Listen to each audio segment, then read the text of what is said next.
ನಮಸ್ತೆ. Myocardial infarction ಅಥವಾ heart attack, ನಾ ಹೇಳಿದಾಗೆ ಇದೊಂದು ಮೋಸ್ಟ್ ಕಾಮನ್ ಆಗಿದೆ, ಸೀರಿಯಸ್ ಆಗಿದೆ, ಲೈಫ್ ಥ್ರೆಟನಿಂಗ್ ಮತ್ತು ಎಮರ್ಜೆನ್ಸಿ ಕಂಡೀಷನ್ ಅಂತ ಹೇಳಿದೆ. ನಮ್ಮ ಜೀವಕ್ಕೆ ತುಂಬ ಅಪಾಯಕಾರಿ. ಓಕೆನಾ? ಏನಾಗುತ್ತೆ ಅಂದರೆ ಇದರಲ್ಲಿ ಮೇನ್ ಆಗಿ ನಮ್ಮ ಹಾರ್ಟಿಗೆ ಸಪ್ಲೈ ಮಾಡುವ ರಕ್ತನಾಳದಲ್ಲಿ ಫ್ಯಾಟ್ ಅಥವಾ ಕೊಲೆಸ್ಟ್ರಾಲ್ ಹೋಗಿ ಬ್ಲಾಕ್ ಆಗಿ ನಮ್ಮ ಹಾರ್ಟಿಗೆ ಸರಿಯಾದ ರಕ್ತ ಸಂಚಾರ ಸಿಗುವುದಿಲ್ಲ. ಸೊ ಏನು ಮಾಡ್ಬೋದು, ಯಾವ ರೀತಿ ನಾವು ನ್ಯಾಚುರಲ್ ಆಗಿ ಪ್ರಿವೆಂಟ್ ಮಾಡ್ಬೋದು? 5 ಟಿಪ್ಸ್ಗಳು.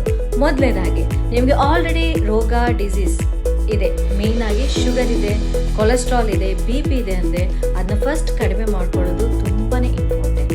ಎರಡನೇದು, ತೂಕ ಕಡಿಮೆ ಮಾಡೋದು ಮತ್ತು ಕೆಟ್ಟ ಅಭ್ಯಾಸಗಳನ್ನು ಬಿಡೋದು ತುಂಬ ಒಳ್ಳೆಯದು. ಮೂರನೇದು, ಆಹಾರದಲ್ಲಿ ಮೇನ್ ಆಗಿ ಸೊಪ್ಪು ತರಕಾರಿಗಳು, ಹಣ್ಣು ಹಂಪಲುಗಳನ್ನು ಜಾಸ್ತಿ ಯೂಸ್ ಮಾಡಬೇಕು. ನಾಲ್ಕನೇದು, ಯೋಗದಲ್ಲಿ cooling pranayama, meditation, breathing exercise, relaxation techniques ಎಲ್ಲ ಮಾಡೋದು ಉತ್ತಮ. ಐದನೇದು, ನಿಮ್ಮ ಸ್ಟ್ರೆಸ್ ಲೆವೆಲ್. ನಿಮ್ಗೆ ಗೊತ್ತಿದೆ, ಸ್ಟ್ರೆಸ್ ತುಂಬ ಡೈರೆಕ್ಟಾಗಿ ನಿಮ್ಮ ಹಾರ್ಟಿನ ಮೇಲೆ ಎಫೆಕ್ಟ್ ಮಾಡುತ್ತೆ. ಸೊ ಆದಷ್ಟು ನಿಮ್ಮ ಸ್ಟ್ರೆಸ್ನ ಕಡಿಮೆ ಮಾಡ್ಕೊಳ್ಳೋದು ಮತ್ತು ಒಳ್ಳೆಯದಾಗುತ್ತೆ. ಸೊ ಐ ಹೋಪ್ ಈ 5 ಟಿಪ್ಸ್ಗಳು ನಿಮಗೆ ಉಪಯೋಗ ಆಗುತ್ತೆ ಮತ್ತು ಇದನ್ನು ನೀವು ಫಾಲೋ ಮಾಡಿ.